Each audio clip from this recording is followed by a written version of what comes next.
సంఖ్యాకాండం 11వ అధ్యాయము 4 నుండి 9వ వచనం వరకు ధ్యానించుకుని ప్రార్థనలోకి వెళ్దాం. వారి మధ్యనున్న మిశ్రిత జనము మాంసాపేక్ష అధికముగా కనపరచగా ఇశ్రాయేలును మరలా ఏడ్చి మాకెవరు మాంసము పెట్టెదరు అని ప్రశ్నిస్తున్నారు. పై వచనాలు కూడా గత వారం చూసుకున్నాం. గత వారంలో జనులు అసూయను గూర్చి ఆయాసమును గూర్చి సణుగుచుండగా యెహోవా విన్నాడు. కాబట్టి గొణుగు సణుగులు దేవునికి ఇష్టం ఉండదు, ఆయనకి బాగా కోపం వచ్చేస్తుంది. ఇక్కడ మానవుల మధ్య కూడా గొణుగు సణుగులు మంచివి కాదు. యథార్థంగా ఏదంటే అది మాట్లాడాలి. దేవుని ప్రజలు దేవుని మీద ఆధారపడాలి. ప్రార్థన చేయకుండా ఎవరికి ఆశలు కలిగి ఉంటే ఆశలు తీరుస్తాడు దేవుడు ఆశలు తీర్చాడు. ఏం తీరుస్తాడు? అవసరాలు ఆల్రెడీ తీరుస్తున్నాడు. ఆయనే ముందు నడిపిస్తున్నాడు. ఆయన మీద ఆధారపడరా, లేకపోతే చెప్పాలి మాకు ఆహారం కావాలంటే ఇస్తాడు, నీళ్ళు కావాలంటే ఇస్తాడు. మారా దగ్గర ఏం చేశారు? 15వ అధ్యాయం తర్వాత నిర్గమాకాండంలో వాళ్ళు ఐగుప్తు నుంచి బయటకు వచ్చేసిన తర్వాత వారికి దప్పికైంది. దప్పికైనప్పుడు మార చిన్న గోతులో ఏమి మురికి నీరు ఉంది, అది చేదుగా ఉంది కదా. వెంటనే మోషే ప్రార్థన చేసినప్పుడు ఒక కొమ్మ తీసి, పచ్చని కొమ్మ, దేవుని కృపకి గుర్తుగా ఉంది, దాంట్లో వేసినప్పుడు అదేమైపోయింది? మధురం. అట్లా దేవుడు ప్రతి అవసరాన్ని ఇప్పుడు ఏం చేస్తాడో తీరుస్తుంది. అయితే ఆలస్యం ఎందుకు చేస్తాడంటే కొద్దిగా పరీక్షించడం. పరీక్ష కూడా కాదు, నువ్వు ప్రార్థన చేయాలి, అడగాలి కదా. ఒకరినొకరు ఎవరైనా కావాలంటే కూడా అడగాలి కదా. అంకుల్ నాకేం ఇవ్వలేదు, అది చేయలేదు, నువ్వు అడగాలి కదా. నీకు కావాల్సింది అడగకపోతే ఇవ్వలేదంటే ఏం లాభం? అది భక్తికి అనుగుణ్యమైన ప్రవర్తన కాదు. అలా లేకుండా జాగ్రత్తగా ఉండాలి. అయితే ఇక్కడ 4వ వచనాన్ని చూసినప్పుడు ఇక్కడ ఇంకొక సమస్య వచ్చింది ఇశ్రాయేలు ప్రజల ద్వారా.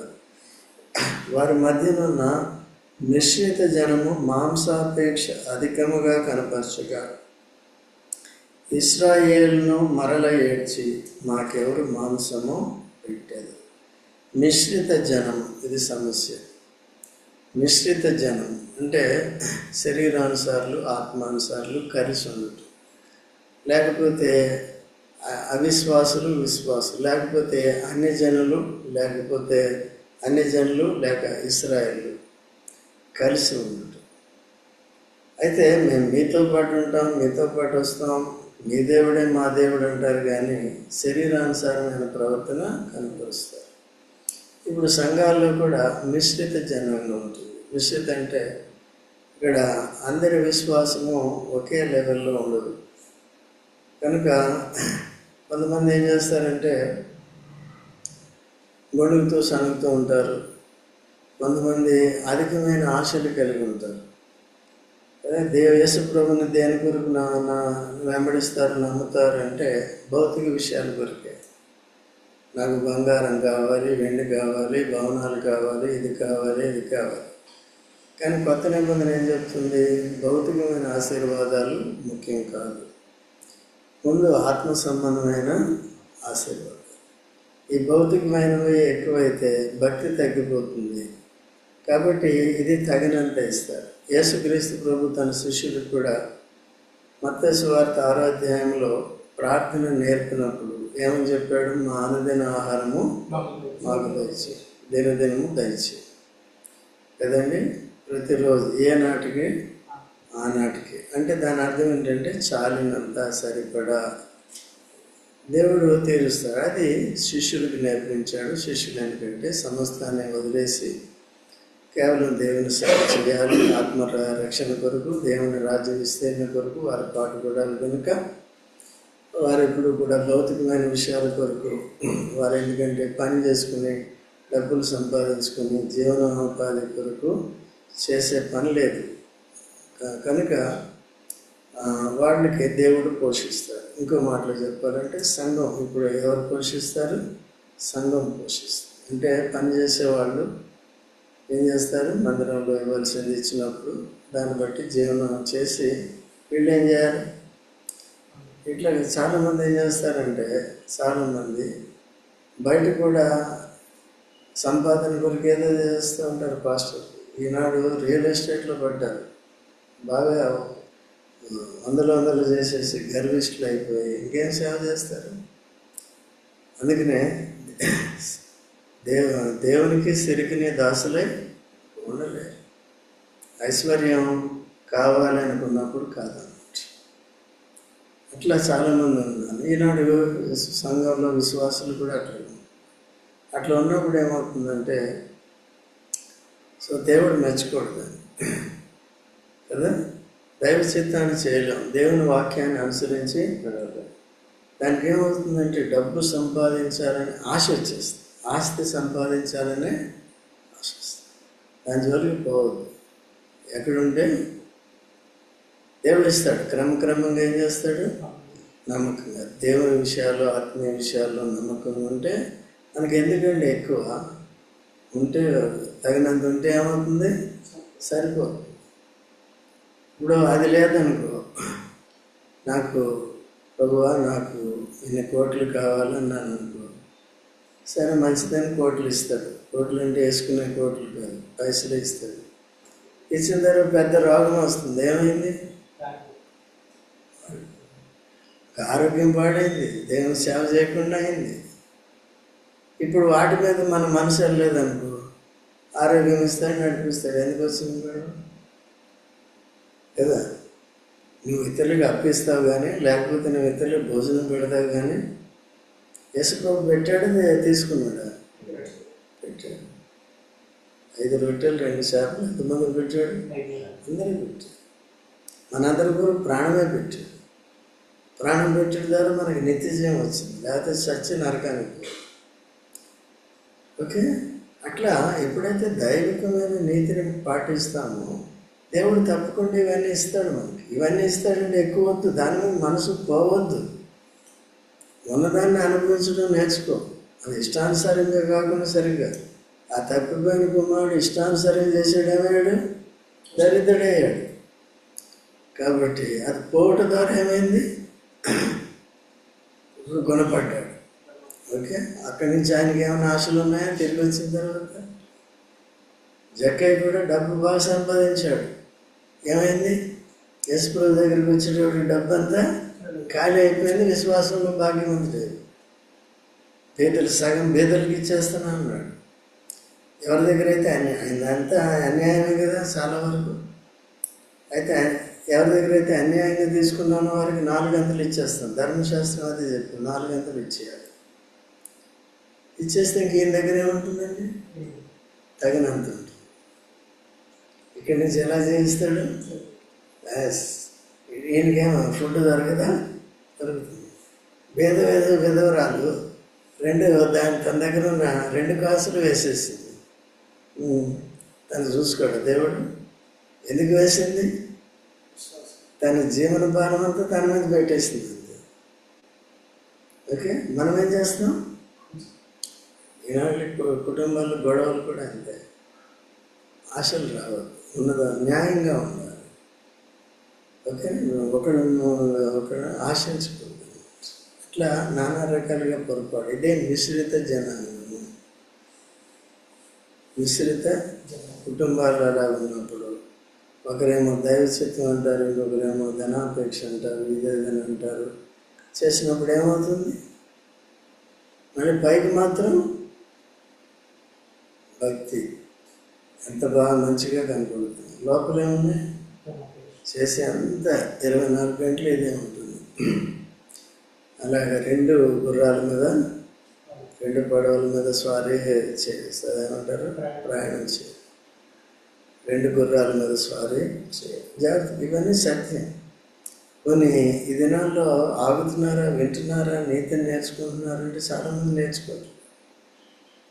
అది మొదటి నుంచి అలవాటు పడాలి. ఒకసారి దారి తప్పామంటే ఇంకా దాని నుంచి తీసుకురావటం చాలా కష్టం. అది తప్పకుండా చూసుకోవాలి. మీ పిల్లల్ని కూడా అట్లా పెంచుకోవాలి. ఇట్లా భార్యాభర్తలు కూడా ఆ విషయంలో ఐక్యత కలిగి జాగ్రత్తగా ఉండాలి. దేవుని మీద ఆధారపడి. సో సో వేరే వాళ్ళని కూడా ఒకవేళ డిపెండెంట్స్ ఉంటారు, వాళ్ళకి కూడా పెట్టినప్పుడు ఏంటంటే వాళ్ళకి కూడా మితంగానే ఉండాలి. వాళ్ళకి కూడా ఎక్కువ ఐశ్వర్యం కోరికలు అటువైపు వెళ్లకుండా చూసుకోవాలి. లేకపోతే వాళ్ళు కూడా ఏమైపోతారు? మిశ్రిత జనాలు. ఆశ కలిగిన వారంతా ఎవరండి? మాంసాపేక్ష ఉంది. వారు అరణ్యంలో ఉన్నారు. అప్పటి వరకు అక్కడేముందండి? అన్ని రకాల మాంసం ఉంది. తర్వాత కూరగాయలు, బీరగాయలు అన్ని రకాలు ఉన్నాయి. ఇక్కడికి వస్తే ఏముంది? మన్నా ఉంటుంది కదండి. మన్నాలో అన్ని పోషకాలు ఉంటాయి. కాబట్టి అటు ఆత్మీయంగాను ఇటు భౌతికంగా కూడా వారికి ఆరోగ్యకరంగా ఉంటుంది. అది దేవుడు ఇచ్చేది. ఎప్పటి వరకు మీరు గొడుగు సణుగులు లేకుండా ఆత్మీయంగా ప్రవర్తించారనుకోండి, అసలు 40 సంవత్సరాలు అరణ్యంలో ఎందుకుంటారు? 11 రోజుల్లో ఐగుప్తు నుంచి వచ్చిన వాళ్ళు పీచేమూడు కాకుండా సామ్యంగా ముందుకే వెళ్ళిపోతున్నారు అనుకో, ఇంకొక వెళ్ళిపోయేవారు కదా. ఏముంది, అక్కడి నుంచి యోర్దాను దాటి వెళ్ళిపోవటం. ఎందుకు ఇక్కడ 40 సంవత్సరాలు ఉన్నారు? లేనిపోయిన దురాశలు. దీంట్లో ఏమైపోయింది? మిశ్రిత జనాలు. సంఘాలు కూడా అలాగే ఉంటున్నారు, కుటుంబాలు కూడా అలాగే ఉంటున్నారు. ఇటు మనం ప్రార్థన చేయాలి, జాగ్రత్తగా ఉంటారు. వాళ్ళు కూడా ఎడ్యుకేట్ కావాలి కదా. మేము కూడా మనం దానికి అలవాటు పడిపోయారు అనుకోండి, ఎంత చెప్పినా మారలే, రహస్యంగా చేస్తూనే ఉంటారు. కొన్ని కుటుంబాలు నాకు తెలుసు, మా కుటుంబం నాకు తెలుసు. అదే మా సన్న కానీ మా కోడలు కానీ అట్లా ఉండరు. అర్థమైందండి. కాబట్టి అట్లా చెప్తాను. కొంతమంది ఉంటారు అట్లా. ప్రవీణ కూడా మేము డబ్బు విషయం ఒకరి దగ్గర, ఈవెన్ ఎవరి దగ్గర ఆశించు. ఓకే, మొదటి నుంచి కష్టపడాలి, పని చేసుకోవాలి, సంపాదించాలి, వాళ్ళు తినాలి, అంతే. ఒకరికి ఇవ్వాలి కానీ ఒకరికి. సో అట్లా అందరూ కూడా ఏం చేయాలి? అది ఉండాలి. అది లేదనుకో ఏమవుతుంది? బ్యాలెన్స్ అవుతుంది. కాబట్టి ఆ విధంగా ఉంటుంది. జాగ్రత్తగా మనం అట్లా చేసుకోవాలి. మిశ్రిత జనం మాంసాపేక్ష అధికముగా కనపరచుగా ఇశ్రాయేలీయులను మరలు ఏం చేశారు? వాడిది వీళ్ళందరికీ అంటుకుంది. ఇశ్రాయేల్ అందరూ కూడా ఏం చేశారు? అది నేను మాంసం తింటున్నాను, నీ పక్కన నీకు పెట్టకపోతే ఎలా ఉంటుంది? అందుకని సంఘం ఎప్పుడు కూడా ఏం చేయాలి? భక్ష్యం గారు ఎప్పుడు కూడా ఏదైనా సరే బీదవాడు మనల్ని చూసి ఆశించేటట్టుగా ఉండకూడదు. అట్లా నాకు ఎంత ఉంది, నాకు అంత ఉందని చెప్పుకోకూడదు కదా. ఎప్పుడు కూడా అందరికీ అందుబాటులో ఉండాలంటే ఏంటంటే అందరికంటే తక్కువగా కనపడాలి. అందరికీ అంతేగాని అంకులు చాలా రిచ్ అండి, ఆయన దగ్గరికి పోవద్దండి. ఇప్పుడు ఈ పాస్టర్లు ఉన్నారు కదా, వాళ్ళ దగ్గరికి వెళ్ళాలంటే యాక్సెస్ లేదు. 30,000 కట్టాలంట, 10,000 ఎంత కట్టాలంట. అప్పుడు అవి పెడతారు, టికెట్లు పెట్టి 10,000 పెడితే భోజనం, ఆయనతో భోజనం అంట. దీనంతా రిజల్ట్ ఎప్పుడు తెలుస్తుంది? తర్వాత తెలుస్తుంది. వదిలేస్తున్నాడు దేవుడు, ఆఖరి రోజులు కాబట్టి. ఎవరి ఇష్టం వచ్చినట్టు వాడు వదిలేస్తాడు. ఎందుకంటే తీర్పు రోజు ఒకటి ఉంది. అయితే రోజు తీర్పు తీర్చట్లేదు, తీర్పు ఆలస్యం అవుతుందని జనం దాన్ని పట్టించుకోవట్లేదు. నేను చేసేది కూడా న్యాయమాన్ని చేసుకుంటూ పోతున్నాను. అట్లా లేదు, వాక్యానుసారంగా ఉన్నదే నిలబడుతుంది, మిగిలింది కాదు. సో అందుకని మనం ఎలాగ ఉండాలి? వాక్యానుసారం. కాబట్టి ఇక్కడేముందండి? మాంసాపేక్ష. అయితే ఇప్పుడు నువ్వు సంపాదించుకొని తింటున్నావుగా, లేకపోతే నీ ఇష్టం తిను. రోజు తింటావు, నెలంతా తింటావు. ఎందుకంటే కష్టపడి ఏం చేయాలి? తినేసి ఇంట్లో పడుకునేది కాదు. దేవుని సేవ కూడా చేయాలి, సమయానికి రావాలి, చేయవలసిన పరిచర్య చేయాలి. ఇప్పుడు కొత్త నిబంధన ప్రకారం యేసు ప్రభు ఏం చేశాడంటే తన ప్రాణం పెట్టి మనల్ని ఏం చేశాడు? విడిపించాడు, రక్షణ విడిపించాడు. దేని నుంచి? ఇటువంటి ఆశలు, అపేక్షలు అన్నిటి నుంచి కూడా ఏం చేశాడు? కానీ మనం విడుదల అనుభవంలో జీవిస్తున్నామో లేదని చూసుకోవాలి. లేకపోయినట్టయితే ఇంకా అరణ్యంలోనే తిరుగుబాటు, లోకానుసారంగానే ఉంటున్నాం. శరీరానుసారంగానే ఉంటున్నాం అనేది చూసుకోవాలి. తర్వాత రండి, అందరికీ ఏం పెట్టారు? మాంసకి ఎవరు పెడతారని ఎవరు పెడతారు? దేవుడు పెట్టడు. ఇంకో పెడితే ఎందుకు గొడవ? ఒకటే పెడుతున్నాడు దేవుడు. ఆయన ఒకటే ఐటెం. వీళ్ళకి ఏం ఐటెం కావాలి? ఇంట్లో కూడా ఎప్పుడు ఒకటే ఐటెం కాబట్టి హోటల్ కావాలి కదండి. సరే, పర్వాలేదు. అది ఇప్పుడు కొత్త నిబంధనలు అవి తినండి, మీ డబ్బులు పెట్టి మీరు తింటున్నారు. అయితే ఏంటంటే ఆత్మీయంగా కాపాడుకోవాలి, జాగ్రత్తగా ఉండాలి. ఓకేనా?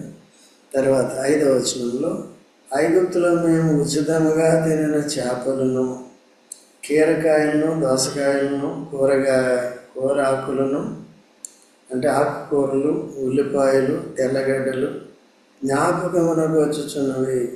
ఇప్పుడు మా ప్రాణము సమస్య. అందుకనే ఫిలిప్పీలకు రాసిన పత్రిక 3వ అధ్యాయం 19వ వచనం 18వ వచనంలో కూడా ఏమంటాడు? వారి కడిపే వారి దేవుడు. సిగ్గుపడవలసిన వాటి ఏం చేస్తున్నారు వాళ్ళు? చూడండి, 3:19 చదవండి. నాశనమే వారి అంతము. 18 కూడా చదవమ్మా. సహోదరులారా, మీరు నన్ను పోలి నడుచుకొనుడి, మేము మీకు మాదిరి అయి ఉన్న ప్రకారము నడుచుకుని వారిని గురిపెట్టి చూరుడి. అనేకులు క్రీస్తు శిలువకు శత్రువులుగా నడుచుకొనుచున్నారు. వీరిని గూర్చి మీతో అనేక పర్యాయములు చెప్పి ఇప్పుడును ఏడ్చుచూ చెప్పుచున్నాను, నాశనమే వారి అంతము, నాశనమే వారి అంతము, వారి కడుపే వారి దేవుడు. వారు తాము సిగ్గుపడవలసిన సంగతులు ఎందు అతిశయపడుచున్నారు. దేంట్లో సిగ్గుపడాలి? దాంట్లో కదా. వీళ్ళు దేంట్లో ఇంకా చాలమ్మా సిగ్గుపడాలి. కడుపే దేవుడు. కాబట్టి ఇప్పుడు దేవుని సేవ చేయటానికి ఆహారం కావాలి. ఇప్పుడు మనం దేవుని సేవ చేసేటప్పుడు ఇప్పుడు ప్రార్థన చేస్తాం, ఏదో ఒక ఆహారం పెడతాం. ఎబ్రోన్లో అయితే ఎక్కువ సాంబార్ రైసే పెడతారు. ఓకే, అయినప్పటికీ దేవుడు ఏం చేస్తున్నాడు? శక్తి, ఇది ఎంతో టేస్ట్ అండి, ఎంతో తృప్తి అండి. కానీ అక్కడ పనిచేసేవాళ్ళు బాగా ఎక్కువ సంవత్సరాలు బతుకుతున్నారు. అయితే కొంతమంది ఏంటంటే అది తినకుండా బయటకు వెళ్ళిపోయి హోటల్లో తింటున్నారు. వాళ్ళు త్వరగా చచ్చిపోతున్నారు, సేవ చేయలేకపోతున్నారు, పొట్టలు ఇలాగ వచ్చేస్తాయి. ఈరోజు సేవకులకి విశ్వాసాలు కూడా పిలిచి భోజనాలు పెడతారు. రోజు మటన్ తింటే, రోజు చికెన్ తింటే ఏమైపోతారు? కొలెస్ట్రాల్ పొట్ట. ఇంకేం సేవ చేస్తారు చెప్పండి? తనని తాను మోసుకోలేని వాడు తన శరీరాన్ని ఇంకేం సేవ చేస్తాడు చెప్పి? అట్లా అయిపోతుంది. అంతా వెరితలలు వేస్తుంది దీనివల్ల. ఈ దురాశలే కడుపే వారి దేవుడు. మళ్ళీ బోధలు మాత్రం బోధలే, ఇరగొట్టే బోధలే కదండి. అట్లా సో దేవుడు వేషధారుల్ని అంగీకరించి కనుక జాగ్రత్తగా ఉండాలి. ఐగుప్తులో వాళ్ళు ఏం తిన్నారంటే కూరగాయలు తిన్నారు, కానీ ఎలా తిన్నారంటే ఉచితముగా తిన్నారంట. ఉచితంగా ఎవరిస్తారు? బానిసత్వం చేయలేదా వాళ్ళు? వచ్చే ముందు బానిసత్వం చేయలేదా? వారికి ఇటుకలు చేస్తే పెట్టారు, భోజనం పెట్టారు కదా, అంతేనా? కాబట్టి ఇక్కడేం బానిసత్వం లేదు కదా, నీకు ప్రయాణం ఉంది అంతే. తర్వాత 4 రోజులు త్వరగా విదేశంలో వెళ్ళిపోతే ఇంకో నెలలో వెళ్ళిపోయి ఉండేవారు. వెళ్ళిపోతే అక్కడ మంచిగా సమృద్ధి ఉండేది కదా వాళ్ళు. సో ఆ పని చేయలేదు. కాబట్టి శరీరం ఎప్పుడు కూడా పాపానికి దాసులుగా చేస్తుంది, దేవునికి దూరంగా చేస్తుంది, దేవునికి అయిష్టులుగా చేస్తుంది, ప్రయాణం ముందుకు సాగకుండా చేస్తుంది. సో అలాంటి జీవితానికి మనం అలవాటు పడకుండా ఉండాలి, మార్చుకోవాలి, జాగ్రత్తగా ఉండాలి. తర్వాత ఇప్పుడు మా ప్రాణము సమస్యలను, తర్వాత ఈ మన్నా కాక మా కన్నులు ఎదుట మరేమీ లేదని, అన్ని వెరైటీస్ ఎక్కువ అంతేనా? కాబట్టి నేటి దినాల్లో సరే వెరైటీస్ ఉంటే నువ్వు చేసుకుని తిను. దేని కొరకు తినాలి? ఆరోగ్యం కొరకు తినాలి కదా. ఇక తిండి కొరకే తినాలంటే వెరైటీలు చేసుకుంటే ఏమవుతుంది, మళ్ళీ ఈనో కావాలి. ఈనో దేనికి? గ్యాస్ ట్రబుల్ కదండి. అవన్నీ లేకుండా జాగ్రత్తగా ఆరోగ్యాన్ని మెయింటైన్. ఇప్పుడు కొద్దిగా వయసు అయిపోయిన తర్వాత ఈ రోజుల్లో డైట్ అండి. ఏమండి మొన్నటి వరకు ఇలా ఉన్నాం కదా, ఇప్పుడు ఏమండి ఇలాగే ఏమంటే డైట్ అండి అంటారు. ముందు ఏం చేసాం? డైట్ లేదు. కాబట్టి దేవుడికి తెలియదా? దేవుడి ఆహారం ఇచ్చినది ఏంటిది? శ్రేష్టం. లేకపోతే దేవుడు రోజు మాంసం తినేసి నీకు ఇది పెడుతున్నాడా? లేదు. నీకు ఇంకా శ్రేష్టమైన ఆహారం ఇది, నీకు గ్రహింపు లేదు. ఓకేనా? అది మనం ఆత్మీయంగా కూడా మిశ్రిత బోధలు వినకూడదు. ఈ బోధ ఆ బోధ వినకూడదు కదా. సరిగ్గా సరళమైన బోధ విని నడుచుకోవాలి. సో దేవుని వాక్యంలో ఏది ఉందో దాని యథార్థ భావాన్ని, సత్యభావాన్ని సరిగా నేర్చుకుని దాని ప్రకారం వెళ్ళాలి. ఇప్పుడు స్పష్టంగా మాంసాపేక్ష ఎవరికి వచ్చింది ఇవన్నీ కూడా అర్థమవుతుంది కదా. మిశ్రిత జనం అవి మనలో శరీరతత్వం లేకుండా చూడాలి. తర్వాత చదవండి 7వ వచనం. ఎలా ఉందంటే అది కొత్తిమీర అంటే ఏమంటారు దాన్ని? ధనియాలు గింజలాగా ఉంది. ధనియాల గింజలాగా ఉందంట. బోడం వల్ల ఉండను. జనులు తిరుగుచు దానిని కూర్చుకొని తిరగటగిస్తే రోట దంచి పొలం మీద కాల్చి రొట్టెలు చేసి దాని రుచి కృత్యమైన రుచి వలె ఉండేది. చూసారా దాని రుచి ఎట్లా ఉందంట? రుచి. దాని ఆకారం ఇవన్నీ కూడా దాన్ని దంచి. సో ఇంకొక రకంగా చూసినట్లయితే ఈ మన్నా ఎవరో కాదు, ఎవరంటే ప్రభువైన యేసుక్రీస్తు. ఆయన కూడా ఎందుకంటే పరలోకము నుండి పంపబడిన జీవ వచ్చి ఆయన కూడా దంచబడ్డాడు. యేసు ప్రభు ఎప్పుడైతే సెలవులో దంచబడ్డాడో, రక్తం కార్చి మరణం చేయించాడు, అప్పుడే మనుషులకి రక్షణ వచ్చింది. అప్పుడే సర్వలోకానికి వెళ్ళి సువార్త చెప్పాడు. సో అందుకనే మనం యేసుక్రీస్తునందు విశ్వాసం నుంచి పాపక్షమాపణ పొంది దేవుని యొక్క వాక్యం అనే ఆహారాన్ని అనుదినం ఏం చేయాలి? ఈరోజు మెసేజ్ పెట్టావా? మరి రోహిత్ పెట్టావా? అప్పుడప్పుడు పెట్టట్లేదు. నువ్వు పెట్టావా? పెట్టాలి. ఓకేనా? రోజు మిగిలిన వాడు పెద్దవాడు కూడా చదువుకోవాలి. తర్వాత అది ఎట్లా ఉంది, ఎట్లా చేయబడింది, అదంతా కూడా అక్కడ వివరించబడింది. అట్లాగే మన యేసు ప్రభు కూడా మన కొరకు ఏం చేశాడు అనేది చేయాలి. ఎవరికి వాళ్ళు పోగు చేసుకుని చేసేవారు. అయితే మనం యేసు ప్రభువుని విశ్వాసం నుంచి ఆయన్ని కలిగిన వారిని ఏం చేయాలి? అనుదినము దేవుని వాక్యాన్ని. ఇది ఎన్నిసార్లు చదివింది? నేను ఒకసారి చదివేసాను, అంత అర్థమైపోయిందంటే కాదు. మళ్ళీ ఏం చేయాలి? నేను కూడా రక్షణ పొందినాటి నుంచి వరుసగా చదువుకుంటూ పోతుంది. కొత్త నిబంధన వరుసగా, పాత నిబంధన అయిపోతుంది మళ్ళీ మొదలే. అన్నిసార్లు అని అతిశయించడానికి అవసరం లేదు. నేను 100 సార్లు చదివానని చెప్పే పని అవసరం లేదు. చదువుకుంటూ పోవాలి. ప్రతి చదివినప్పుడల్లా ఎలా ఉంటుంది? ఇది కొత్తగానే ఉంటుంది. అర్థమైంది? అట్లా. తర్వాత రాత్రి మంచు పాలం మీద కూర్చున్నప్పుడు ఆ మన్నా దాని వెంటనే పడింది.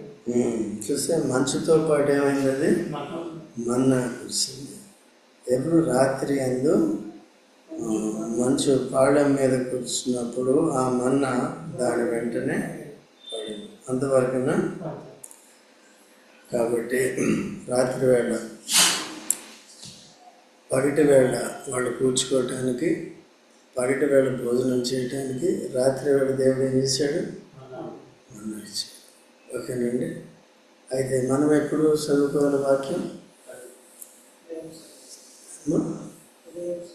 ఉదయం సాయంత్రం. చూడండి, కీర్తన 1:3. కీర్తన 1:3.